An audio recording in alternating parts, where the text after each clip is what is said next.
Hello guys, இன்றைக்கி நம்ம பார்க்க போகிறது படம் கிடையாது. இது வந்து ஒரு வெப் சீரிஸ். 2 வீக்ஸ் முன்னாடி சோனி லெவலில் ரிலீஸ் ஆன வெப் சீரிஸ் தான் இது. தெலுங்கில் ரிலீஸ் ஆச்சு, தமிழ் டப்பில் இப்போ அவைலபிள். இதோட வெப் சீரிஸோட பேர் வந்து பிருந்தா. த்ரிஷா நடிச்சிருக்காங்க.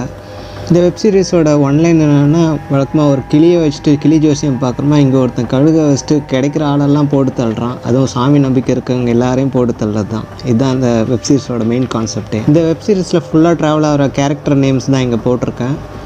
இந்த ஸ்க்ரீனை பார்த்து நீங்கள் தெரிஞ்சுக்கோங்க. இந்த வெப்சீரிஸ் ஸ்டார்டிங்கில் ஒருத்தன் பால்காரன் அந்த பக்கமாக ரோடு பக்கமாக போய்ட்டுருக்கும்போது ஒன் பாத்ரூமுக்காக ஒரு பக்கமாக ஒதுங்குறான். அந்த பக்கம் தூரத்தில் பார்த்தா ஒரு காவா ஏரி மாதிரி போயிட்டுருக்கு. அந்த ஏரியில் என்னன்னு பார்த்தா சடனாக ஒரு பொணம் மிதந்துட்டுருக்கு. இதை வந்து போலீஸ்கிட்ட இன்ஃபார்ம் பண்ணுறான். போலீஸ் வந்து செக் பண்ணுறாங்க. ஸ்க்ரீனில் குண்டா இருக்க வந்து சாலமன், பக்கத்தில் ரைட்டர் மாதிரி எழுதிட்டு இருக்க வந்துட்டு சாரதி. இப்போ ஹீரோயின் காட்டுறாங்க பிருந்தா, அவங்க தான் நம்ம த்ரிஷா. இந்த பொறுத்தவரை எல்லாருக்குமே பார்த்தா அவங்க வந்து ஒரு சிடுமூஞ்சி, யார்கிட்டையும் பேச மாட்டாங்க, இந்த கான்செப்ட்லேயே பார்த்துட்டு இருப்பாங்க. ஸோ சாரதி அவங்கள்ட்ட வாண்டடாக வந்து பேசி அவங்க டீ சாப்பிட சொல்லுவாங்க. அவங்க வந்துட்டு இருக்கும்போது டீ சாப்பிட்டு அவங்க கூட மிங்கிளாகும். டீ சாப்பிட்டு இருக்கும்போதே அந்த மர்டரை பற்றி பேசிட்டு இருப்பாங்க. அது வந்துட்டு ஒரு சூசைடு அப்படின்னு இன்னொரு போலீஸ் சொல்லிட்டு இருப்பான். அதை பார்த்துட்டு இல்லை, இது வந்து ஒரு மர்டரு. அந்த ஃபஸ்ட்டு மர்டர் அந்த ஏரியில் பார்த்தோம்ல, அவரோட டெட் பாடியை போஸ்ட்மார்ட்டம் பண்ணி அதோட ரிப்போர்ட் வாங்குறதுக்காக நம்ம சாரதி போயிருப்பாங்க ஆச்சூரிக்கு. அங்கே போஸ்ட்மார்ட்டம் ரிப்போர்ட்லேயும் அது வந்துட்டு கொடூரமாக கொலை பண்ணி தான் கொண்டு இருக்காங்க அப்படிங்கிற மாதிரி ரிப்போர்ட் வரும். இது சூசைட் கிடையாதுன்னு கன்ஃபார்ம் ஆனோன்னு அவருக்கு ஹீரோயின் மேலே ஒரு நம்பிக்கை வந்துடும். அவங்க நல்லா டீட்டெயிலாக யோசிச்சு தான் எல்லாமே பேசுகிறாங்க அப்படின்னு கன்ஃபார்ம் ஆனோன்னே ஸ்டேஷன் வந்து அவங்கள்ட்ட, மேடம் நீங்களும் வந்து மிஸ்ஸிங் கேஸை வந்து செக் பண்ணுங்க, என் கூட இன்வால்வ் ஆகுங்க அப்படின்னு சொல்லுவாங்க. அதுக்கேற்ற மாதிரி ஹீரோயினும் வந்து அங்கே வந்து செக் பண்ண ஆரம்பிப்பாங்க. பாரதிட்ட சொல்லிவிட்டு ஹீரோயினும் அந்த போஸ்ட்மார்ட்டம் ரிப்போர்ட் அவங்க வீட்டில் போய் வெரிஃபை பண்ணிட்டுருப்பாங்க. அதுக்கப்புறமா மிஸ்ஸிங் ஆனவங்களோட டீட்டெயில்ஸ், அவங்க சொந்தக்காரங்க டீட்டெயில்ஸ்னால் தேடி கண்டுபிடிச்சி அதில் ஒரு லேடி வந்து இது என்னோடய ஹஸ்பண்ட் தான் அப்படின்னு கன்ஃபார்ம் பண்ணுவாங்க. அவங்க மார்ச் முன்னாடி இருந்து அழுதுட்டு இருப்பாங்க. இப்போது இந்த சாரதிக்கும் ஹீரோயினுக்கும் ஹெட் ஆஃபீஸர் ஒருத்தர் இருப்பான். அவன் சரியான சோம்பேறி. அவளுக்கு ஹீரோயினை கண்டாலே ஆகாது. அதில் வேறு இந்த சாரதியை எடுபடி மாதிரி தான் இருந்தாலும் யூஸ் பண்ணிட்டுருப்பான். நான் சொல்லிட்டேன்ல, கேஸை க்ளோஸ் பண்ணு, எதுக்கு தேவையில்லாத வேலை பார்க்குற, எவிடன்ஸ் எதுவுமே கிடையாது அப்படின்னு சொல்லி பேசிட்டு இருப்பான். ஹீரோயினும் முறைச்சி பார்த்துட்டு இருப்பாங்க சாரதியை. என்ன பண்ணுறேன்னு தெரியாமல் இவங்க 2 பேருமே ஒரே போஸ்டிங் தான், எஸ்ஐயில் இருப்பாங்க. அந்த ஆள் மேலதிகாரி. ஹீரோயின் மட்டும் இப்போ இவங்க மேலதிகாரி என்ன சொன்னால் நமக்கு என்ன, நம்ம இறங்கி தேடுவோம் அப்படிங்கிறக்கா இவங்க நைட்டு அந்த டெட் பாடிக்கு இருந்த இடத்துக்கு போவாங்க. அதுக்கப்புறமா இவங்க அந்த ஏரியாவோட மேப்பு கையில் வச்சுருப்பாங்க. அதை வச்சுட்டு இந்த ஏரியா எங்கெங்கே கனெக்ட் ஆகுது அப்படின்னு ஒவ்வொரு இடமா தேடி போகும்போது அங்கே ஒரு இடத்துல ஒரு கழுகோட ரெக்கை கிடைக்கும். இந்த கழுகு ரெக்கையோட ஃபோட்டோ எடுத்து கூகுள் சர்ச்சில் தேடினா அந்த கழுகு வந்து அட்டாக் பண்ணால் எப்படி இருக்கும், கொத்தி சாப்பிட்டா அது உடம்புல எப்படி தழும்பெல்லாம் வரும் அப்படிங்கிறத ஃபோட்டோ எடுத்து கூகுளில் இருக்கும். இதை இவங்க வெரிஃபை பண்ணிட்டுருப்பாங்க ஹீரோயின். ஆல்ரெடி கிடைச்ச டெட் பாடியில் கிடைக்கிற உடம்புல இருக்க தழும்பு, அதாவது ஓட்ட போட்ட மாதிரி உடம்புலலாம் இருக்கும். அவங்கள பொறுத்தவரையும் மற்றவங்க பார்த்தா இது பெருச்சாலி கடிச்சு தான் இப்படி ஆயிடுச்சு அப்படின்னு சொல்லியிருப்பாங்க. ஆனால் ஹீரோயின் மட்டும் இந்த ஆங்கிளை யோசிப்பாள், இந்த கழுகை வச்சு கொத்த விட்டுருந்தா எப்படி இருந்திருக்கும். ஏன்னா இப்போ அந்த ரெக்கை தான் இவளுக்கு எவிடன்ஸாக கிடைக்கும். இப்போ ஒரு ஃப்ளாஷ்பேக் ஸ்டோரியை காட்டுறாங்க. ஒரு காட்டில் ஒரு சின்ன பொண்ணு அவங்க அண்ணனை வந்து தேடி போகிற சாட்சின்னு கூப்பிட்டு போகிறான். அதே டைமில் அந்த பையன் பார்த்தா கீழே படுத்து கிடக்குறான். அதை செத்தமாக கிடந்தோன்னா அந்த பொண்ணு தேம்பி அழுது பார்த்தா அவன் திடீர்னு நினச்சி சிரிக்கிறான். அவன்கிட்ட சும்மா ஃபன்தாம்மா பண்ணேன் அப்படிங்கிற மாதிரி சொல்லிட்டு அந்த பொண்ணு கையில் மரம் வேற வச்சுட்டு ஒரு பொம்மைமாக செஞ்சுருப்பான். அதை வந்து அவன் தங்கச்சிக்கு ப்ரெசென்ட் பண்ணுறான். இதே டைமில் அங்கே ஊருக்குள்ளே நிறைய பேர் செத்துட்டு இருக்காங்கன்னு சொன்னால் அங்கே உள்ள சாமியாட்ட சொன்னால் அவர் அங்கே கல் சிலை மாதிரி ஒன்று இருக்கும், அது பக்கத்தில் காதை வச்சு கேட்டு, அம்மா அப்படியாம்மா, சரி அதே மாதிரியே பண்ணுறேன்னு சொல்லிட்டு இங்கே நிற்கிற பொம்மைங்களில் யார் சின்ன பொண்ணு வச்சுக்கோங்க அந்த பொண்ணை கூப்பிடுங்க அப்படின்னு சொல்லிட்டு இப்போ அண்ணன் தங்கச்சியாக இருந்தாங்களா அந்த சின்ன பொண்ணை கூப்பிடுவாங்க. இந்த பொண்ணை தான் பலி கொடுக்க போகிறோம் அப்படின்னு ஊர் முன்னாடி எல்லாருக்கும் முன்னாடி அனௌன்ஸ் பண்ணிடுவாங்க சாமியார். இதை பார்த்துன்னா அந்த அம்மா தேம்பி அழுவாங்க, அந்த குழந்தையோட அம்மா. அப்போ அவங்க கேட்க மாட்டாங்க. அதுக்கப்புறம் வீட்டுக்கு போயிட்டு இங்கேயே இருந்தால் நம்மளை சாவடிச்சிருவாங்கன்னு சொல்லிட்டு நைட்டோட நைட்டாக தன்னோட 2 பசங்களை கூப்பிட்டு அந்த அம்மா அந்த ஊரை விட்டு காட்டுக்குள்ளே ஓடுறாங்க.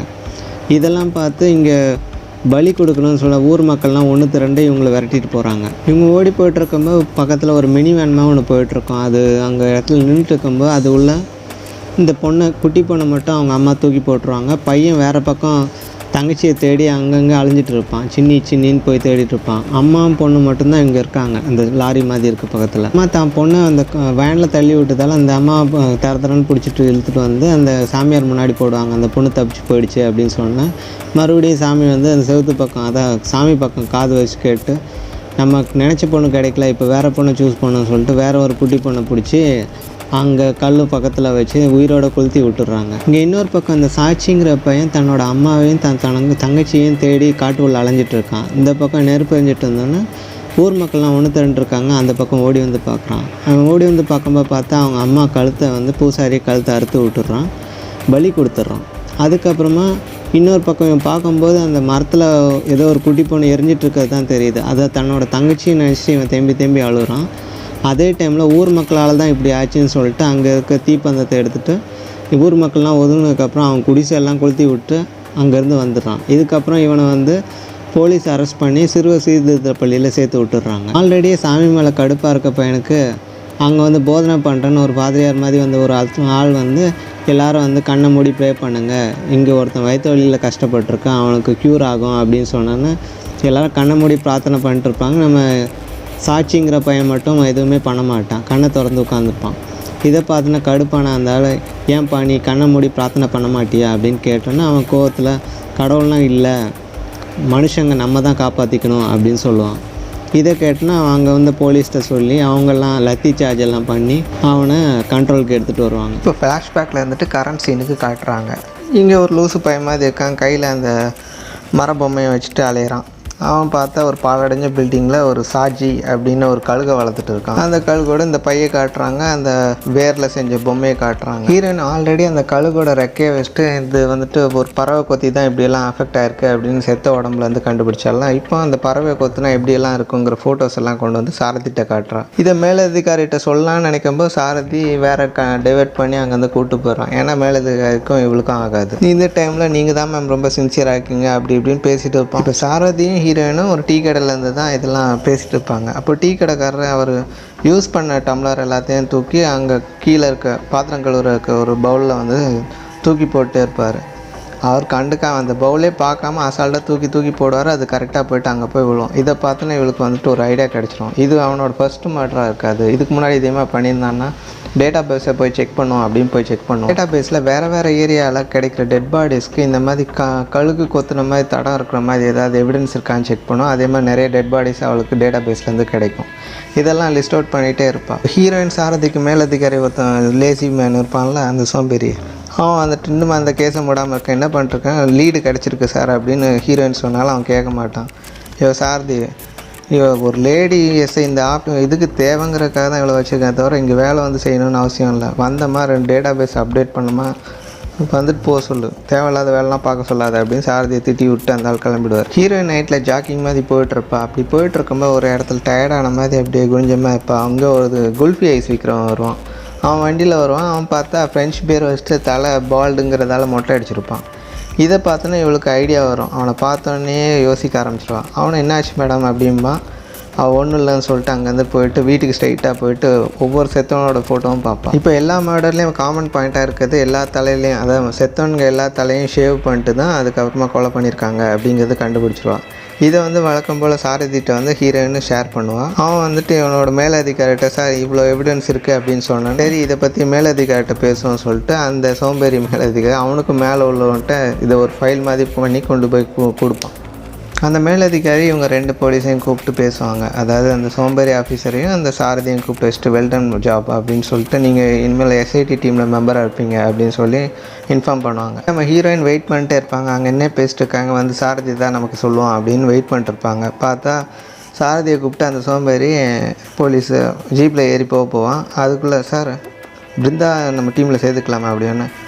அவள் எதுக்கு அவளை கூப்பிட்டு போகணுன்னா எங்கேயாவது டிஸ்கோ பார்க் எங்கேயாவது கூப்பிட்டு போ, அவள்லாம் எதுக்கு இந்த மாதிரி இன்வெஸ்டிகேஷனுக்கு அப்படின்னு சொல்லிட்டு அந்த சோம்பேறியால் சாரதியை கூப்பிட்டு ஜீப்பில் ஏறி போயிடுவோம். சார் பிருந்தா தான் சார் எல்லாத்தையுமே கண்டுபிடிச்சது, நம்ம ஒன்றுமே பண்ணல அப்படின்னு சொன்னால் ஒன்று பண்ணலாம், நீ போயிடு, அவ்வளோ வேணால் நான் இன்வெஸ்டிகேஷனுக்கு யூஸ் பண்ணிக்கிறேன் ஓகேவா அப்படின்னு கேட்டனா இவனை எதுவும் சொல்ல முடியாது. அதுக்கப்புறமா இவங்க 2 பேருக்கும் மேலதிகாரி இருந்தாலும் எஸ்ஐடி டீம் ஃபார்ம் பண்ணது, அவர்கிட்டயே போய் டைரெக்டாக போயிட்டு இந்த சாரதி எல்லாத்தையும் சொல்லிவிடுவோம். சொன்னதுக்கப்புறம் அவர் வந்துட்டு ஓகே சாலமனை தூக்கி, அதாவது அந்த சோம்பேறி ஆஃபீஸரை தூக்கி அவனோட மிஸ்டர் சாலமன் நீங்கள் பழைய பெண்டிங் கேஸ்னால் பாருங்கள், நான் பிருந்தா வந்துட்டு இந்த எஸ்ஐடி டீமில் ஜாயின் பண்ண வச்சுக்கிறேன் அப்படின்னு சொல்லி அந்த ஆள் ஃபோன் பண்ணி சொல்லிவிடுவான். இதுக்கப்புறம் இவனால் சோம்பேறி ஆஃபீஸராக யார் போட்டு கொடுத்துருப்பா அப்படின்னு மைண்ட் செட்லேயே இருப்பான். இந்த குட் நியூஸை சாரதி வந்து நம்ம பிருந்தாவுக்கு ஃபோன் பண்ணி சொல்லிவிடுவான். அவளும் ஓகேன்னு சொல்லிவிடுவான். இப்போ இங்கே கரண்ட்டில் பார்த்தா அந்த லூசு பையன் தாகூர்னு அவன் பேர், அந்த சைக்கோ என்ன பண்ணுறான்னா அங்கே பார்க்கில் விளையாடிட்டு இருக்க ஒரு குழந்தைகிட்ட வந்துட்டு ஒரு பொம்மையை கொடுத்து பேசிகிட்டு இருக்கான். அப்பா பற்றி சொல்லு, அப்பா என்ன பண்ணுறாங்க அப்படி இப்படின்னு கேட்டுட்டு இருப்பான். அப்பா வந்துட்டுருக்காங்க அப்படின்னு சொன்னால் அங்கேருந்து ஓடி போயிடுவான். தாகூர் போனோன்னே அந்த ஆள் வந்துட்டு என்னப்பா பேசிட்டு இருந்தேன் அப்படின்னு. இல்லை உங்களை பற்றி விசாரிச்சுட்டு இருந்தார் அப்படின்னு சொன்னால், இப்போ நடு ரோட்டில் நைட்டில் உட்காந்துருப்பான் கையில் ஒரு ராடு வச்சுட்டு. அந்த பக்கமாக பார்த்தா அதே ஆள் வந்துட்டு இருப்பார். வந்துட்டு இருந்தோன்னா கையில் கட்டு போட்டு உட்காந்துருப்பான். சார் இந்த பெட்டியை மட்டும் எடுத்து உள்ளே வச்சுருங்களா அப்படின்னு சொல்லிட்டு ஒரு மினி வேன் மாதிரி வச்சுருப்பான். அதை பார்த்தோன்னா அந்த ஆளும் ஓகே ஹெல்ப் பண்ணுறோன்னு சொல்லிட்டு பெட்டியை தூக்கி உள்ளே வச்சா கையில் வச்சுருந்த ராடை எடுத்து அவன் மண்டையிலே போட்டு அதே வேனில் தூக்கி போட்டு போயிடுவான். இப்போ தான் அந்த சைக்கோ எப்படி மர்டர் பண்ணுறாங்க காட்டுறாங்க. அதாவது தூக்கிட்டு போனவனை உட்கார வச்சுட்டு அவன் ஷர்ட்டை கழட்டி மூஞ்சில் ஒரு மரக்கட்டை மாஸ்க் ஒன்று இருக்கும் அதை போட்டுட்டு அவன் தலைமுடியெல்லாம் ஷேவ் பண்ணி வச்சுருவான். இதுக்கப்புறம் இவன் கையில் வச்சுருந்த கத்தி எடுத்து ஒரு 20 குத்து கத்தியால் குத்திடுறான். இதுக்கப்புறமா இவன் ஷாஜின்னு ஒரு கழுகை வளர்த்துட்டு இருக்கான்ல, அந்த கழுகோட கூண்டை திறந்து விட்டுனா அது ஓடி வந்து இந்த டெட் பாடியோட சதையெல்லாம் கடித்து சாப்பிட்டுட்டு இருக்கும். இப்போ அந்த டெட் பாடியெலாம் இழுத்துகிட்டே வந்து பக்கத்தில் ஒரு ஏரி மாதிரி இருக்கும். அந்த ஏரியில் சாக்கு மூட்டையில் கொஞ்சம் செங்கல்லாம் போட்டு அந்த மூட்டையை கட்டி அந்த சாக்கடை மாதிரி இருக்கும் ஏரி, அது உள்ளே தள்ளி விட்டு இவன் குச்சி வச்சு குத்தி விட்டுட்ருப்பான். அது மூழ்கி போனோன்னா அதுக்கப்புறம் அங்கேருந்து நடந்து வருவான். பார்த்தா போலீஸ் ரோந்து போயிட்டுருக்கவங்க 2 போலீஸ் வந்து இவனை அரெஸ்ட் பண்ணுவாங்க. என்னடா இங்கே பண்ணிருக்க அப்படின்னு கேட்டால், உள்ளே போகாமல் வந்து நான் தான் தள்ளி விட்டுட்டு இருந்தேன் அப்படின்னு. என்ன உள்ளே போகாமல் வந்து சொல்லுன்னா அவன் வந்து ஏரி வந்து காட்டுவான். அங்கே பார்த்தா எதுவுமே இருக்காது, மூழ்கி இருக்கும். அங்கே காலடியில் ஒரு கஞ்சா இது மாதிரி இருக்கும், சிகரெட் மாதிரி. அதை பார்த்தோன்னா இவன் கஞ்சா கேஸுன்னு சொல்லி பிடிச்சிட்டு வந்துடுவாங்க. நைட்டு ஃபுல்லாக உள்ளே வச்சுட்டு அப்புறம் காலையில் காசு கொடுத்து அவனை வெளியே துரத்திடலாம் பார்த்தா அவன் பாட்டு தேம்பி அழுதுட்டுருப்பான். ஏன்னா அவன் பேக்கில் இருந்துட்டு அந்த வேரில் செஞ்ச பொம்மை இருக்கும்ல, அதை எடுத்து போலீஸ்காரங்க இது என்னடா இதுன்னா அவன் தேம்பி சின்னின்னு அழுதுகிட்டே இருப்பான். அதுக்கப்புறம் அவன் கையில் கொடுத்துட்டு லூசு பையன் பேர் என்ன எழுதுறதுன்னு ரிஜிஸ்டரில் இவங்களும் நம்ம பேர் வச்சுப்போம் அப்படின்னு சொல்லிட்டு அலெக்சாண்டர் பேர் வச்சுட்டு அவன் கைரேகை மட்டும் கை நாட்டை வாங்கிட்டு அவனை அங்கேருந்து அனுப்பிடுவாங்க போலீஸ் ஸ்டேஷன்லேருந்து. சாரதி வந்து ஹீரோயின்ட்டு அவங்க பர்சனல் லைஃப் பற்றி தெரிஞ்சுக்கலாம் மேடம் அப்படின்னு சொன்னேன். இப்போ அவங்க வந்து ஃப்ளாஷ்பேக்மாக சொல்ல ஆரம்பிக்கிறாங்க. இப்போ பார்த்தா அந்த சின்ன பொண்ணு ஒரு வேன்லேருந்து தப்பிச்சு அந்த மாதிரி ஃப்ளாஷ்பேக்கில் காட்டிப்பாங்களா, அந்த பொண்ணை வந்து ஒருத்தர் ரகுங்கிறவர் வந்து எடுத்து வளர்ப்பார். அவர் வந்துட்டு ஒரு போலீஸு. அவர் வீட்டில் தான் இப்போது அவங்க ஒய்ஃபு அதான் இவங்க வந்து சொந்த பொண்ணு மாதிரி வளர்ப்பாங்க. ஆல்ரெடி அவங்களுக்கு ஒரு குழந்த இருக்கும். ஸோ இது வந்துட்டு மூத்த பொண்ணாகவும் அந்த பொண்ணு 2ஆவது பொண்ணாக இருக்கும். அவள் ஏதோ ஸ்கூல் படிக்கிற மாதிரி ட்ரெஸ் போட்டிருப்பாள். அதான் நம்ம பிருந்தாவோட சிஸ்டரு. அவள் 2K கிட்ஸு. அதனால் பசங்க கூட சேர்ந்து தண்ணி அடிக்கிறது இல்லை கஞ்சா அடிக்கிறது அப்படி ரவுண்ட் அடிச்சுட்டு இருப்பாள். பப்புக்கு போகிறது இந்த வேலைலாம் பார்த்துட்டு இருப்பாள். ஒரு நாள் யாருமே இல்லாத டைமில் வீடியோ கால்லாம் பாய் ஃப்ரெண்டுக்கு எல்லாத்தையும் எக்ஸ்போஸ் பண்ணுற மாதிரி இருப்பாள். இவளை 24 ஹவர்ஸும் அவளுக்கே தெரியாமல் வாட்ச் பண்ணிருக்க வேலை தான் நம்ம ஹீரோயினோட வேலை. அதனால் கரெக்டாக இவள் ட்ரெஸ் ரிமூவ் பண்ணுற டைமில் அவள் கதவை தட்டி இவளை அலர்ட் பண்ணி விட்ருவாள். அதனால் அந்த எக்ஸ்போஸ் பண்ணாமல் தப்பிச்சு விடுவாள். இப்போ கதவை திறந்துன்னு எரிஞ்சு விடுவாள். இதுக்கப்புறம் இவள் கேட்பான், நீ ரொம்ப நாளாக ஸ்கூல் பக்கமே போகிறது இல்லையாம்மா, கம்ப்ளைண்ட் வருது அப்படின்னு சொன்னால். அதெல்லாம் உனக்கு எதுக்கு, என்ன அம்மாட்ட போட்டு கொடுக்க போறியா அப்படி இப்படின்னு வந்து திட்டு போவா. அதெல்லாம் ஒன்றும் இல்லை அப்படின்னு சொல்லிட்டு அங்கேருந்து 2 பேரும் போயிடுவாங்க. ஆனால் அந்த 2K கிட்ஸ் பிருந்தா சிஸ்டர் வந்து அவள் ஃப்ரெண்டு கூட காரில் போய்ட்டுருப்பா. பார்த்தா அவங்க சரக்கு அடிச்சுட்டு வந்திருப்பாங்க. உள்ளே கஞ்சா இருக்குன்னு சொல்லிட்டு சந்தேக கேஸில் பிடிச்சி உள்ளே போட்டுருவாங்க. அதான் போலீஸ் ஸ்டேஷனில் உட்கார வச்சுருப்பாங்க. யார் நீ அப்படின்னு கேட்டால், இங்கே அரெஸ்ட் பண்ணும்போது இவங்க பிருந்தா சிஸ்டர்னு சொல்லியிருப்பான் கூட வந்தவன். இதை பார்த்தோன்னா அந்த சோம்பேறி ஆஃபீஸர் அவனுக்கு கடுப்பாயிடும். ஓஹோ நீ தானே அது அப்படின்னு சொல்லிட்டு உன் அக்கா எப்படி கதற வைக்கிறேன் பாருன்னு சொல்லிட்டு அவளை கூப்பிட்டு, நீ மட்டும் என் டேஸ்ட்டுக்கு ஏற்ற வந்து உன்னை எப்போ முடிச்சிருப்பேன், பரவாயில்ல உன் தங்கச்சியும் செம்மையாக தான் இருக்கா அப்படின்னு சொன்னால் அவன் கோவத்தில் வந்து ஹீரோயின் அவனை வந்து அடின்னு அடித்து சட்டையை பிடிச்சி மேலே உட்கார்ந்தோன்னா மேலே சுற்றி இருக்க எல்லா போலீஸும் வந்து நம்ம பிருந்தா ஓரமாக பிடிச்சி தூக்கிட்டு போகிறாங்க. அந்த சோம்பேறி போலீஸுக்கு டெரர் ஆகிடும். இன்ஸ்டண்ட்டால் தான் இவங்க 2 பேருக்கும் ஆகாமல் இருக்கும். மேலே இதுக்காட்ட சொல்லி அவளுக்கு 2 வீக்ஸ் சஸ்பெண்ட் ஆகிருக்கும். இதுக்கப்புறம் அவள் வந்து அவங்க அப்பா கூட வாழ்ந்த நினைவுகளை நினச்சி பார்த்துட்ருப்பாள். அவங்க அப்பா வந்து உலகமே தப்பு செஞ்சுட்டு இருந்தாலும் நம்ம அந்த பக்கம் போகணும் அவசியம் இல்லை அப்படிங்கிற மாதிரி எக்ஸ்போஸ் பண்ணி பேசிகிட்டு இருப்பார். இதெல்லாம் கொஞ்சம் ஃப்ளாஷ்பேக் சீன்ஸ் மாதிரி போயிட்டுருக்கும். இந்த சீரியல் கில்லரை பற்றி தெரியும்னா ஃபஸ்ட்டு அந்த கழுகை பற்றி தெரிஞ்சுக்கணும்னு சொல்லிட்டு இந்த பேர்ட்ஸை பற்றி ரிசர்ச் பண்ணுற ஒரு இடத்துக்கு போவாள். அங்கே பேர்ட்ஸ் எல்லாம் வளர்க்குற ஒரு புக்கு பார்த்துட்டு சொல்லுவார், இந்த கழுகோட பேர் வந்து கட்டாயோ, இது வந்து உத்தரப்பிரதேசத்தில் இருக்குது. அதாவது முன்னொரு காலத்தில் இங்கே ஒரு குரூப் வந்துட்டு செத்தவங்களை வந்து அவங்களோட மாமிசத்தை சாப்பிட வச்சு, அதாவது அடுத்த ஜென்மங்கிறது இல்லாமல் இருக்கிறதுக்காக இந்த மாதிரி வழிபடுவாங்க சாமியை. இப்போ அந்த குழுவை சேர்ந்தவங்க வாழ்கிறாங்களா இல்லையான்னு தெரில. பட் இது ஒரு காலத்தில் ஃபாலோ பண்ணிட்டு இருந்தாங்க, இன்னும் ஃபாலோ பண்ணுறாங்களான்னு தெரில அப்படின்னு சொல்லியிருப்பார். இதெல்லாம் நோட் பண்ணிட்டு அவங்க மேலதிகாரிட்ட வந்து சொல்லுவாள், இந்த மர்டர்ஸ் எல்லாமே நடக்கிறது வந்து கடவுளுங்கிற பேராலையா இல்லை கடவுளோட மூட நம்பிக்கையை ஃபாலோ பண்ணுறவங்களாலையா அப்படிங்கிற மாதிரி இவங்களே ஒரு ட்விஸ்டட் கொஷின் மார்க்கை போட்டு வச்சுப்பாங்க. அதுக்கப்புறமா தொலைஞ்சி லாஸ்ட்டாக ஒருத்தர் தொலைஞ்சு போயிருப்பார். அவரை தேடி அலைவாங்க. அதான் வந்துட்டு மொட்டை அடிக்கிற மாதிரி காட்டியிருப்பாங்கள்ல, அவரோட டெட் பாடி கிடச்சிருக்காது. ஏரியாவில் தேடிட்டு இருக்கும்போது ஒரு ஆட்டோக்காரன்ட்ட கேட்டேன்னா, இந்த வழியாக தான் மேம் அவர் வந்துட்டு போவார் அப்படின்னு சொன்னால், சரி அந்த ஏரியா பக்கம் போனால் அது ஒரு காடு மாதிரி இருக்கும். அந்த பக்கம் போயிட்டு ஒரு செவுத்தாண்ட நின்று ஃபோன் பேசிகிட்டு இருப்பேன். அப்போ பார்த்தா ஒரு ஏடிஎம் ஸ்லிப் ஒன்று கிடைக்கும். அந்த ஏடிஎம் ஸ்லிப்பு கிடைச்ச டேட்டு, அதுக்கப்புறமா அந்த டெத்து நடந்த டேட்டும் ரெண்டும் சேமாக இருக்கும். டெத் ஸ்பாட்டில் இது கிடச்சிருக்குன்னா கண்டிப்பாக இங்கே யாரோ வந்துட்டு போயிருக்காங்க. ஸோ அந்த ஏடிஎம் ஸ்லிப்பை வச்சுட்டு அந்த பேங்க் அக்கௌண்ட் ஹோல்டரோட நேமை கண்டுபிடிப்பாங்க. அவர் பேர் வந்து ஆனந்த். இந்த சேரிட்டி ஃபண்டெல்லாம் நடத்துகிற மாதிரி இருப்பார். அவர்கிட்ட கூப்பிட்டு இன்வெஸ்டிகேஷனாக பண்ணி பார்ப்பாங்க. அவர் ஆமாம் பணம் எடுத்தேன், பட் என்னோடய ஏடிஎம் ஸ்லிப்பு அங்கே டெத் ஸ்பாட்டுக்கு வந்ததுக்காக நான் தான் கொலை பண்ணேன்னு ஆகிடுமா அப்படிங்கிற மாதிரி இவர் கிராஸ் கொஷின் கேட்பாங்க. அதுக்கப்புறம் த்ரிஷா ஓடி போயிட்டு அவர்கிட்ட ஆல்ரெடி டெத் ஆனவங்களோட ஃபோட்டோ காட்டி இவங்களை யாருக்கா உங்களுக்கு தெரியுமா அப்படின்னு சொன்னேன். தெரியாது, நான் இப்போ கிளம்புறேன் சொல்லிட்டு அங்கேருந்து போயிடுவான். இவனே 2-3 நாள் த்ரிஷா வாட்ச் பண்ணிட்டே இருப்பாங்க. ஹீரோயின் வாட்ச் பண்ணுறது பார்த்தோன்னா என்ன தான் உங்களுக்கு வேணும்னா உங்கள்கிட்ட கொஞ்சம் டவுட்ஸ்லாம் கிளியர் பண்ணோன்னா பழைய டீட்டெயில்ஸ்லாம் பேசிகிட்டு இருந்தேன்னா, நான் இப்போ ஒரு காலேஜ் போயிட்டுருக்கேன் லெக்சர் எடுக்கிறதுக்கு, நீங்களும் வேணால் ஜாயின் பண்ணிக்கோங்கன்னு சொல்லிட்டு அவன் கூடவே வந்து நம்ம ஹீரோயின் ட்ராவல் பண்ணிட்டே இருப்பாங்க. அதே டைமில் அவன் வீட்டில் ஒரு வயசான பெரியவர் இருப்பார், அவங்க அப்பான்னு சொல்லுவான். அந்த பெரியவருக்கு ஆல்ரெடி பக்கவாதம் வந்து பேச முடியாமல் இருப்பார். இப்போ வந்துட்டு உங்கள் அப்பாவுக்கு சாமி நம்பிக்கை இருக்கா அப்படின்னா, அவருக்கு இருக்குது பட் எனக்கு இல்லை அப்படின்னு சொல்லி பெரியவருக்கு சாப்பாடு ஓடிட்டு இருக்கும்போது அவர் தலை பொத்துன்னு கீழே வந்துடும். சாஞ்சி மயக்கம் போட்ட மாதிரி விழுவார். இவன் ஓடி போயிட்டு ஒரு இன்ஜெக்ஷனை போட்டோன்னா இனிமேல் அவர் நார்மலாகிடுவார் அப்படின்னு சொல்லிட்டு இருப்பான். ஹீரோயின் சாரதிக்கு பிரெயினில் ஒரு ஸ்பார்க் வரும். அதாவது டெத்து நடந்த இடத்துக்கு பக்கத்தில் உள்ள ஏரியில் தானே தூக்கி போடுறான். ஸோ ஆல்ரெடி ஒரு டெட் பாடி கிடச்சது, மிஸ்ஸிங் ஆனவரோட டெட் பாடி கிடச்சிருக்கு. லாஸ்ட்டாக மிஸ் ஆனவரோட பிளேஸ் தெரிஞ்சு அது பக்கத்தில் எதாவது லேக் இருக்கா, அதாவது ஏரி இருக்கான்னு போய் தேடுவாரான் நம்ம சாரதி.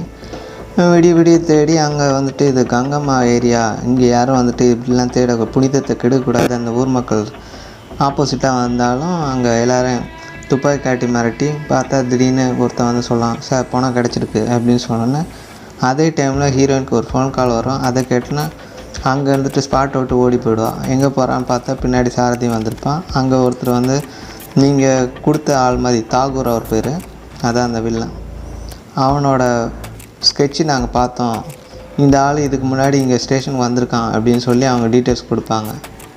ஸோ அவனோட ஃபிங்கர் டச்சு அங்கே தான் கிடைக்கும் இவங்களுக்கு. அதை வச்சு உங்களோட டேட்டாபேஸ், கிரிமினல் டேட்டாபேஸை வச்சுட்டு அவனோட பேர் என்னங்கிறது கண்டுபிடிப்பாங்க. அப்போ தான் தெரியும் அவன் பேர் தாகூர் அப்படிங்கிறது. இப்போ அவன் எந்த ஊரில் இருந்துட்டு வந்தான், என்ன க்ரைம் பண்ணான் அப்படின்னு பார்த்தா அவனோட சொந்த அம்மா அப்புறம் பாட்டியை வந்து கொன்னுட்டான் அப்படிங்கிறக்காக, அதாவது மெயினாக அவங்க பாட்டியை கொன்னுட்டான் அப்படிங்கிறக்காக தான் அந்த ஜெயிலில் தூக்கி போட்டிருப்பாங்க. தாகூர் ஃப்ளாஷ்பேக்கில் பார்த்தா அவன் பிறந்த உடனே அவங்க அம்மா இறந்துருவாங்க. அதுக்கப்புறம் இவன் வந்து ராசி இல்லாத பையன், இவன் இந்த ஊரில் இருக்கக்கூடாது அப்படிங்கிற மாதிரி எல்லோரும் சொல்லுவாங்க. அதுக்கப்புறமா அவனை வந்து கையிலையும் காலையும் சங்கிலி போட்டு தான் அவங்க வீட்டுக்கு வெளியே கட்டி போட்டு அவங்க பாட்டி வளர்ப்பாங்க. அவங்க தாத்தா அவனுக்கு ஹெல்ப் பண்ணுவாங்க முடிஞ்ச அளவு. பார்த்தா அவன் தாத்தா இறந்ததுக்கப்புறமா நீ உன்னோட ராசி தான் இப்படி எல்லாமே பண்ணுது அப்படின்னு சொல்லிட்டு அவங்க பாட்டி அங்கே ஊர் பஞ்சாயத்து தலைவர்கிட்ட சொன்னால் அவங்க வந்து சாமியாரை கூப்பிட்டு இவனுக்கு பண்ண வேண்டிய காரியத்தை பண்ணிட வேண்டியதான் அப்படின்னு சொல்லிட்டு அவன் கை காலை கட்டி போட்டு கத்தியால் எடுத்து குத்தி, அதான் அந்த காளிக்கு படைக்கிற மாதிரி இவன் எப்படி இப்போ கொலை பண்ணுறானோ அதோட ஃபஸ்ட்டு ஸ்டேஜ் மாதிரி இவனுக்கு அந்த விஷுவலை காட்டுறாங்க. ஒரு பக்கம் அந்த சாஜிங்கிற அந்த கழுகை வந்துட்டு கூண்டில் வந்து கொண்டு வருவாங்க. இவன் கை காலை கட்டி அங்கே ரவுண்டாக ஒரு இது மாதிரி மந்திரிச்ச இடம் மாதிரி இருக்கும், அது உள்ளே படுக்க வச்சுருப்பாங்க. அவன் அங்கேருந்து தப்பிச்சு ஓடி வந்து அவங்க பாட்டிகிட்ட சொல்லுவான். அவங்க பாட்டியை என்ன பண்ணாங்கன்னு தெரில, திடீர்னு கதவை போட்டுற மாதிரி இருக்கும். கொஞ்ச நாள் கழிச்சு பார்த்தா பாட்டியை கொண்டுட்டான் அப்படிங்கிறதுக்காக தான் இவனை அரெஸ்ட் பண்ணி கூப்பிட்டு போவாங்க. உள்ள என்ன நடந்தது எல்லாத்தையும் காட்ட மாட்டாங்க. டீட்டெயில்ஸ் எல்லாம் அந்த ஊர் தலைவரோட பையன் ஒருத்தன் வந்துட்டு இவங்கள்ட்ட எல்லாத்தையும் ஷேர் பண்ணிப்பாங்க. ஏன்னா யாரை கேட்டாலும் தாகூரை தெரியாதுன்னு சொல்லியிருப்பாங்க. பட் அந்த ஒருத்தன் மட்டும் இவங்களுக்கு வந்து ஹெல்ப் பண்ணியிருப்பான். அதனால் தேங்க்ஸ் சொல்லிட்டு அந்த ஏரியாவை விட்டுட்டு நம்ம சாரதியும் ஹீரோயினும் அங்கேருந்து கிளம்புறாங்க. ஊர் தலைவர் பையன் கொடுத்த எவிடன்ஸ் பேப்பரில் ஒன்றில் மாஸ்க் போட்டு எல்லாம் மொட்டை அடித்த மாதிரி சாமியாருங்க இருக்கிறது ஒரு ஃபோட்டோ வந்திருக்கும். இதை பார்த்தோன்னா ஹீரோயினுக்கு ஸ்ட்ரைக் ஆகிடும். இப்படி தானே ஒவ்வொரு டெட் பாடியும் கிடைக்குது. ஸோ இவனுக்கு வந்துட்டு இந்த மாதிரி ஆளுங்க பிடிக்கல, ஸோ அவங்கள மைண்டில் வச்சு தான் இவன் இது எல்லாமே பண்ணுறான் அப்படின்னு செக் பண்ணிருக்கும்போது இங்கே ஒரு கொலை நடந்ததுன்னா அதில் வந்துட்டு அடுத்த ஒரு 2 நாளில் பெரிய ஆக்சிடெண்ட்டே நடந்திருக்கு. இவன் ஒரு ஆளை மட்டும் கொல்றதில்ல, ஒரு ஆளை கொண்டுட்டு அந்த இடத்துல இப்போ ஒரு எலக்ட்ரீஷியனை கொல்றான்னா அவனோட எலக்ட்ரிக்கல் கம்பெனி மாதிரி ஒன்று இருக்கும், அங்கே போயிட்டு ஒரு 50 பேரை கொல்றது, அதை ஆக்சிடெண்ட்டாக மாற்றி விடுவாங்க. இப்படியே தான் நிறைய இடத்துல சரௌண்டிங்கில் நடக்குது அப்படின்னு கொலை நடந்த ஸ்பாட்டும் அவள் ஒர்க் பண்ணுற ஏரியாவும் பார்த்துட்டு சரௌண்டிங்கில் என்னென்ன நடக்குதுங்கிறத ஹீரோயின் கரெக்டாக கண்டுபிடிச்சிருவோம். ஒருத்தன் டெட் பாடி கிடச்சது ஒரு முஸ்லீமு. ஸோ அடுத்த முஸ்லீம் எங்கேயாவது பயணம் பண்ணுற மாதிரி போகிற இடத்துக்கு எங்கேயாவது இருக்கா அப்படிங்கிற மாதிரி செக் பண்ணுவாங்க. அங்கே பார்த்தா இப்போது நம்ம வில்லனை காட்டுறாங்க, தாகூர். அந்த சைக்கோ என்ன பண்ணுறான், பஸ்ஸை ஓட்டிகிட்டு போயிட்டு ஒரு 30-40 முஸ்லீம்ஸ் அந்த பஸ்ஸில் இருப்பாங்க. எல்லாரையும் கொண்டு போயிட்டு ஒரு பிரிட்ஜு மேலே வந்துட்டு அந்த பஸ்ஸோட மொத்தமாக அந்த தண்ணி உள்ளே போய் விழுந்துடும். இதில் அவன் மட்டும் வெளியே வந்துடும். இப்போ தான் வந்து நம்ம ஆனந்துன்னு இங்கே சென்னையில் இருப்பார்ல ஃபேமஸான ப்ரொஃபஸர், அவருக்கு ஃபோன் பண்ணி, சத்யா நீ சொன்ன மாதிரி எல்லாமே முடிச்சிட்டேன் அப்படின்னு ஃபோன் பண்ணி சொன்னான். என்னது சத்யாவா, இங்கே வெளியே ஆனந்தில் பேச சொன்னாங்க அப்படிங்கிற மாதிரி நமக்கே கன்ஃபியூஷனாக இருக்கும். இதுக்கப்புறம் அதை எக்ஸ்பிளைன் பண்ணுவோம். தாகூரும் சத்யாவும் ஒரே ஜெயிலில் வந்து ஜுனைன் அப்படிங்கிற ஒரு ஏரியாவில் இருந்திருப்பாங்க. அங்கே தான் அந்த சிறுவ சீர்திருத்த பள்ளியில் ஒன்றா மீட் பண்ணியிருப்பாங்க. அப்போது இவன் எழுத்துக்கு தான் பயந்துகிட்டே இருப்பான் அந்த தாகூருங்க. அவனை பார்த்தோன்னா இவனுக்கு வந்து ஹெல்ப் பண்ணுறேன் அப்படின்னு சொல்லிட்டு நீ என் கூடவே இரு அப்படின்னு சொல்லி அவனுக்கு பயத்தை கொஞ்சம் தெளிய வச்சுருப்பான்.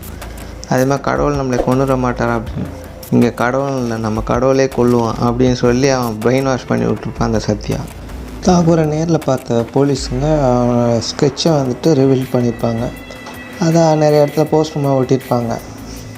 ஹீரோயின் டீம் தாகூர் எந்த பக்கம் வருவான்னு தெரியாமல் ஒவ்வொரு செக் போஸ்ட் மாதிரி போட்டு அவனை தேடிட்டே இருப்பாங்க. அடுத்து நம்ம என்ன பண்ணணும் அப்படிங்கிறத பற்றி டெசிஷன் எடுக்கணும் அப்படின்னு குரூப் போட்டு சத்யாங்கிறவன் மெயின் வில்லை. இப்போது அவன் எல்லோரும் முன்னாடி அங்கே பிளான் போட்டுட்டு இருப்பான்.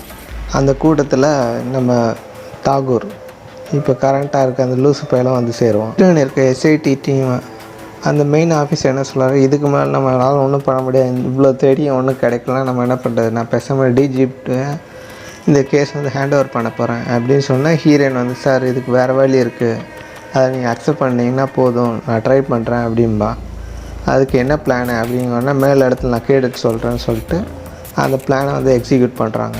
ப்ரெஸ்ஸுக்கு இந்த போலீஸ்காரங்க டீம் வந்து ஒரு பேட்டி கொடுத்துட்டு இருப்பாங்க. அதில் ப்ரெஸ்ஸை சேர்ந்தவங்க வந்து கேள்வி கேட்கும்போது இவ்வளோ நாள் கண்டுபிடிக்காத யாருன்னே தெரியாத ஒருத்தனை வந்துட்டு நீங்கள் இனிமேல் எப்படி கண்டுபிடிப்பீங்க, எப்போ தான் கண்டுபிடிக்க போகிறீங்களா அப்படின்னு சொன்னால் ஹீரோயின் வந்து சொல்லுவான், அவன் யாருன்னு தெரியும், அவன் தாகூர், அவனை எப்படி எங்களுக்கு வழிக்கு வர வைக்க முடியும் எனக்கு தெரியும், அவன் இதுவரையும் செஞ்ச கொலையை பற்றி தான் நமக்கு தெரியும், இதுக்கு முன்னாடி அவன் வந்து 12 பேரை கொண்டு இருக்கான், அவங்களை கொன்னதுக்கு அவனோட கர்மா அவனை பழி வாங்காமல் விடாது, அவனை கொல்றதுக்கு தான் நான் பிறந்து வந்திருக்கேன், என் கையால் தான் அவனுக்கு சாவு, நான் தான் அந்த கர்மாவே அப்படின்னு அவனை வந்துட்டு பயமுறுத்துகிற மாதிரி பேட்டி கொடுத்துருப்பான். இதை பார்த்துட்டு சோஷியல் மீடியாவில் எல்லோரும் வந்து ட்ரோல் பண்ணிகிட்ருப்பாங்க. அதே டைமில் அவன் கண்டிப்பாக இதை கேட்டு பயப்படுவான், அவனே வெளியே வருவான் அப்படிங்கிறது தான் ஹீரோனோட பிளான். தாகூர் லூசு பையனை காப்பாற்றி அவன் வீட்டில் இருந்து தங்க வச்சுருப்பான் அந்த சத்யாங்கிறவன்.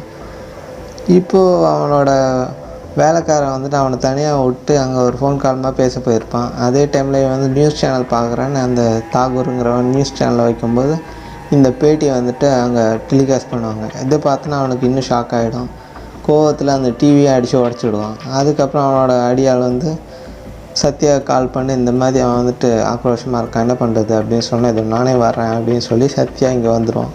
வந்து தாகூரை வந்து சமாதானப்படுத்திட்டு நான் சொல்கிற வரை இந்த இடத்துல தங்கு, இப்போ இவர் அவனை கூப்பிட்டு போவார் அப்படின்னு சொல்லிட்டு ஒரு மினி வேனில் வந்துட்டு அவனை ஏற்றி விடுவாங்க. ஹோட்டலில் சில ஃபுட்ஸ் வாங்கி தர்றேன்னு சொல்லிட்டு அவர் இறங்கி போயிருப்பார். இந்த வேன் ஓடிட்டு இருந்தா என்னை கர்மாவை நான் போட்டு தள்ளுறேன் பாரு அப்படிங்கிற மாதிரி தாகூர் அங்கேருந்து கிளம்பி சுற்றி போலீஸு அவங்க அதாவது நம்ம ஹீரோயின் வீட்டுக்கு பந்தோபஸ்தான் நிற்பாங்க. அது தெரியாமல் இவன் பாட்டுக்கு உள்ளே வந்துடுவான். அதுக்கப்புறம் கேட்டு பக்கத்தில் வந்து சுற்றி முற்றி பார்ப்பான், யாராவது இருக்காங்களா அப்படின்னு பார்த்துட்டு கத்தி எடுப்பான். அதுக்கப்புறம் மறுபடியும் கத்தி உள்ளே வைப்பான்.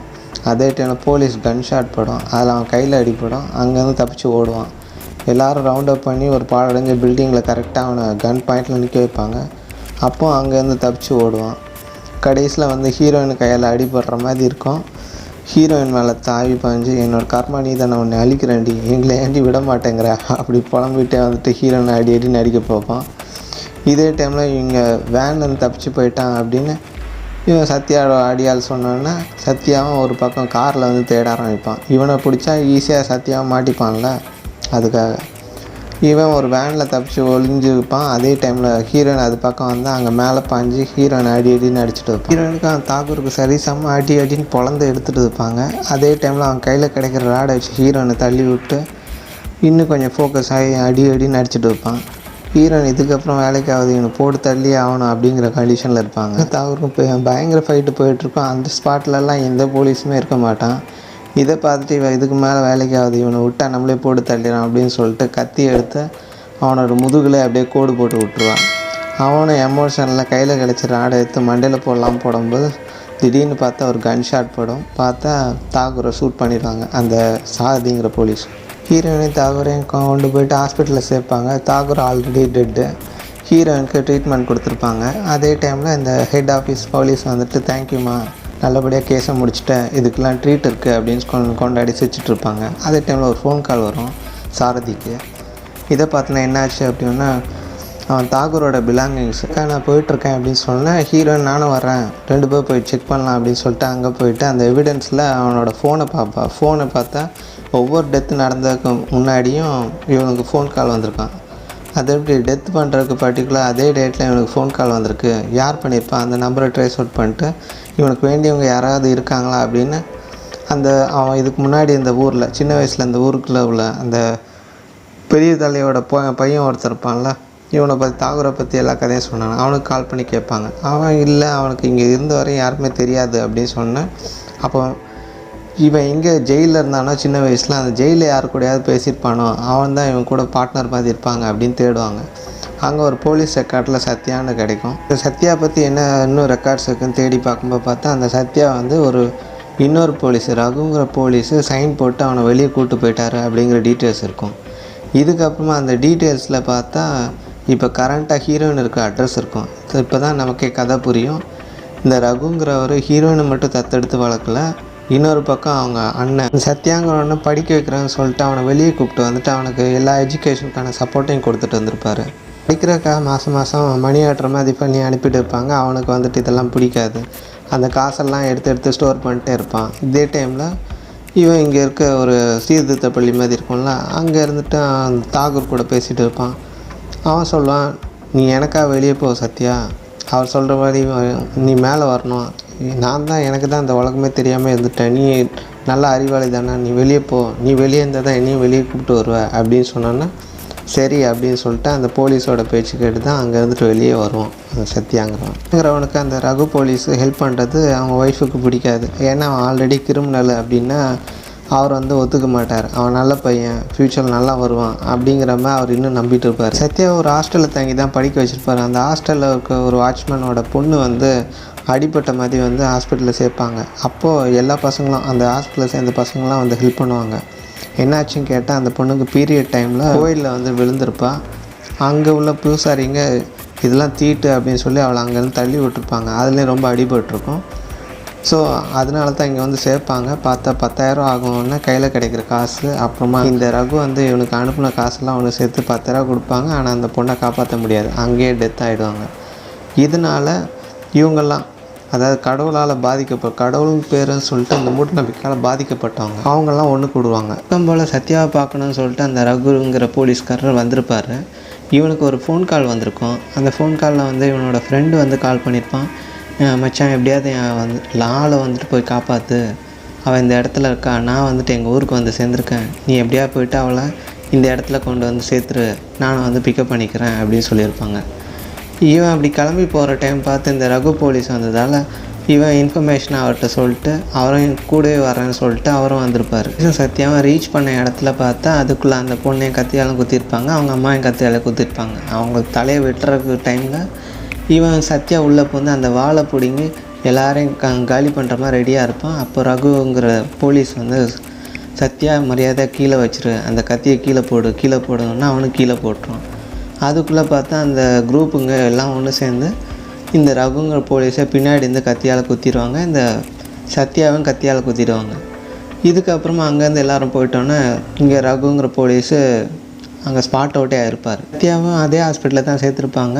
அவன் முழிச்சோன்னா அந்த ரகுங்கிற போலீஸ்க்கு என்னாச்சுன்னு கேட்டால் அவர் இல்லை இறந்துட்டாங்க அப்படின்னு சொன்னால் அவன் ரொம்ப எமோஷ்னலாக வீக் ஆகிடுவான். அதுக்கப்புறம் இது எல்லாத்துக்கும் காரணம் யாருன்னு பழி வாங்குறான்னு சொல்லிட்டு ஆல்ரெடியே இந்த மாதிரி மூட நம்பிக்கையால் பாதிக்கப்பட்ட எல்லோரும் ஒன்று கூடுவாங்க. ஒன்று கூட்டினோன்னே இந்த மாதிரி மத நம்பிக்கைகளை வச்சு மக்களை ஏமாற்றி இவங்க இஷ்டத்துக்கு பண்ணுறவங்களாம் பழி வாங்கணும்னு சொல்லிட்டு ஒவ்வொருத்தனையாக தண்ணியில் முக்கி கொள்வது, அப்புறமா தலையில் ராடை வச்சு அடித்து கொள்வது இப்படின்னு ஆரம்பிப்பான் அந்த சத்யாவோட கேங் நாளுக்கு நாள் அதிகமாகிட்டே போகும். அதாவது கடவுள் பேரை வச்சுட்டு மூட நம்பிக்கைகளை ஃபாலோ பண்ணி அதனால மக்களுக்கு வந்துட்டு கஷ்டம் கொடுக்குறவங்க எல்லாரையும் போட்டு தள்ளிட்டே வருவாங்க. இன்னொரு பக்கம் அந்த தாகூருங்கிறவன் மிடில் ஏஜாக இருக்கும்போது அவன் ஜெயிலேருந்து வெளியே வருவான். அவனை வந்துட்டு இந்த ஊரில் தீட்டு அவன் பிறந்தால் தான் எல்லாமே நடக்குதுன்னு சொன்ன ஐயருங்க எல்லாரையும் அவனுக்கு விருந்து வைக்கிறான்னு சொல்லிட்டு போட்டு தள்ளுவாங்க. இந்த ஃப்ளாஷ்பேக்கெல்லாம் ரகு போலீஸோட ஒய்ஃபு அதான் நம்ம ஹீரோவோட அம்மா வந்துட்டு இவங்களுக்கு எக்ஸ்பிளைன் பண்ணுவாங்க. உன் அண்ணன் ஒரு கிரிமினலுங்கிறது உனக்கு தெரியக்கூடாதுங்கிறக்காக தான் இத்தனை நாள் நான் எதுவுமே சொல்லலை அப்படின்னு சொன்னேன். இவன் மறுபடியும் ரிசர்ச் பண்ண ஆரம்பிப்பான். இந்த சத்யாங்கிற பேர் எப்படி இப்படி மாறிடுச்சு அப்படிங்கிற மாதிரி தேடுவான். ஆனந்த் இந்த மடம் மாதிரி ஒன்று இருக்கலாம், சேரிட்டி ஃபண்டு, அந்த இடத்துக்கு போய் பார்த்தா எல்லாத்தையும் தொடச்சி வச்ச மாதிரி எல்லா திங்ஸும் இருக்காது. இதை பார்த்தோன்னா இவளுக்கு இன்னும் ஷாக் ஆகிடும். ஏன் அவங்க ஆனந்துங்கிறவன் அங்கேருந்து ஓடி போயிட்டான் அப்படின்னு யோசிப்பாள். இப்போ தான் அவளுக்கு ஒரு ஸ்ட்ரைக் ஆகும், உண்மையே ஒன்று ஸ்ட்ரைக் ஆகும். இங்கே பார்த்தா இவனோட பேர் எப்படி மாறியிருக்கு, அதாவது அவங்க அப்பாவுக்கு வந்து ஒரு ஹார்ட் டிரான்ஸ்பிளான்ட் பண்ணியிருக்கு அப்படின்னு அவன் சொல்லியிருப்பான் இதுக்கு முன்னாடி அவள்கிட்ட பேசும்போது. அது பண்ணவர் யாருன்னு பார்த்தா இதெல்லாம் இவங்க பேக்ரவுண்ட் ரிசர்ச்சில் தேடி பார்த்தா கபீர் ஆனந்துங்கிற பேர். அப்படி ஒருத்தனை கொண்டுட்டு அவனோட ஐடென்டிட்டி எடுத்து தான் இப்போ ஆனந்துங்கிற பேரில் இவன் வாழ்ந்துட்டுருக்கான். இவங்க யூஸ்வலாக ஒருத்தனை கொல்றாங்கன்னா அந்த இடத்துல ஏதோ ரிலீஜியஸாக ஏதாவது நடக்கும். இப்போ ஒரு ஊரே காலி பண்ணிட்டு போடியிருக்கான்னா அப்போ பக்கத்தில் ஏதாவது சாமி ரிலேட்டடாக ஏதாவது ஃபங்க்ஷன் நடக்க போதா அப்படின்னு செக் பண்ணுவாங்க. அப்படி செக் பண்ணும்போது பார்த்தா இங்கே ஒரு மகர ஜோதி மாதிரி ஒன்று நடத்த போகிறாங்க அப்படின்னு தெரிஞ்சிருக்கும். அதை பார்த்தோன்னா அந்த இடத்துல இவனுக்கு கண்டிப்பாக இங்கே ஊரை காலி பண்ணிட்டு ஓடி போனவங்க அங்கே தான் இருப்பாங்க அப்படிங்கிறது ஹீரோயினுக்கு தெரிஞ்சிருக்கும். தெப்பக்குளம் இருக்கும், அந்த தெப்பக்குளத்தில் இவங்க தாறு மாதிரி ஏதோ ஒன்று கனெக்ட் பண்ணி விட்ருப்பாங்க. இதை பார்த்தோன்னா அங்கே இருக்க எல்லாரையும் வெளியே போங்க சொன்னாலும் யாரும் கேட்க மாட்டாங்க. எல்லோரும் பால் குடம் தூக்கிட்டு இருக்க மாதிரி ஒன்று இந்த சாரதிங்கிற போலீஸ் கையில் கன்னை வச்சு ஷூட் பண்ணி மக்களை வெளியே போக சொல்லுவான். அப்போவும் மக்கள் கேட்க மாட்டாங்க. இதுக்கப்புறம் பாப்பா த்ரிஷா, அதாவது நம்ம ஹீரோயின் அங்கே இருந்துட்டு கிளம்பி இவன் எங்கே இருப்பான் பார்த்து பக்கத்தில் அந்த டேங்க் மாதிரி இருக்கும், அந்த வாட்டர் டேங்கை நோக்கி போனான். அங்கே அவன் தூரத்தில் நின்று பெட்ரோல் மாதிரி ஒன்று கீழே ஊற்றிட்டு இருப்பான். அதுலேருந்து கனெக்டிவிட்டி தான் அந்த தெப்பக்குளத்தில் போய் கனெக்ட் ஆகிற மாதிரி. இதை பார்த்தோன்னா தூரத்தில் வந்துட்டு சாட்சின்னு அப்படின்னு கூப்பிட்டோன்னே உனக்கு எப்படி இந்த பேர் தெரியும் அப்படின்னு சொல்லியிருக்க சின்னி அப்படின்னு சொல்லுவா. இல்லை என் சின்னி இறந்துட்டா அப்படின்னு சொன்னோன்னே இப்படி தான் தாகூரை ட்ராப்பில் மாட்ட வச்சு இப்போ என்னையும் அப்படி தான் ட்ராப் பண்ணுறியா அப்படின்னு சொன்னேன். இல்லை நான் தான் உன் சின்னி, இல்லை என் சின்னியை கொளுத்திட்டாங்க அப்படின்னு. அது நீ தப்பாக புரிஞ்சிருக்க, அது வேறு ஒரு பொண்ணு அப்படின்னு சொன்னேன். இவன் அங்கே வந்து பார்ப்பான், கையில் அதே மாதிரி அந்த வேரில் செஞ்ச மரபொம்மை இருக்கும், அதை அவன் கையில் கொடுத்துட்டு நான் தாண்டா அவன் சின்னி அப்படின்னு சொல்லிட்டு சாட்சி அப்படின்னு சொல்லி ரெண்டு பேரும் கண் கலங்கி நிற்பாங்க. அதுலேயும் நான் அந்த மூட நம்பிக்கையில் நம்புகிறவங்கள நான் விட போகிறதில்ல அப்படிங்கிற மாதிரி கையில் தீப்பந்தத்தோடு இருப்பான். இதை பார்த்துட்டுனா எமோஷனலான ஹீரோயின் என்ன பண்ணுவாங்கன்னா அவனை கன் எடுத்து போட்டு தள்ளிடுவாங்க. இங்கே சந்திர கிரகணம் நடக்குதுங்கிற மாதிரி ஊரே கோயிலில் வேடிக்கை பார்த்துட்டு இருப்பாங்க. பார்த்தா அங்கே மகர ஜோதி எதுவுமே நடக்காது. அதுக்கப்புறமா இங்கேருந்து இவன் வில்லனை போட்டு தள்ளிட்டு ஹீரோயின் அங்கேருந்து தேம்பி அழுதுட்டு இருப்பான். அந்த சின்ன வயசில் காட்டில் நடந்த இன்சிடெண்ட்டே இங்கே லிங்க் பண்ணுவாங்க. சின்ன வயசில் அவன் செத்த மாதிரி இருப்பான், அந்த குழந்தை வந்து அவனை தொட்டு அழுதுட்டுருக்கும். அதுக்கப்புறம் டக்குன்னு எந்திப்பான். அந்த மாதிரி இவன் எந்திப்பானாங்கிற மாதிரி இவளே போட்டு தள்ளிட்டு இவளே அவனை வந்து தட்டி மேலே வச்சு கையை வச்சு எழுப்பி பார்க்குற மாதிரி காட்டுவாங்க. அப்புறம் லாங் ஷாட்டில் பார்த்தா இவன் செத்த இடமும் அதை சுற்றி இருக்க தீப்பந்தமும் பார்த்தா இங்கேயே ஒரு விளக்கு மாதிரி காட்டுறாங்க. இதோட இந்த வெப் சீரிஸ் முடியுது. கிட்டத்தட்ட 5.5 hours உள்ள வெப் சீரிஸை உங்களுக்காக 30 minutes எக்ஸ்பிளைன் பண்ணியிருக்கேன். பிடிச்சிருந்தால் லைக்ஸ் பண்ணுங்கள். தேங்க்யூ.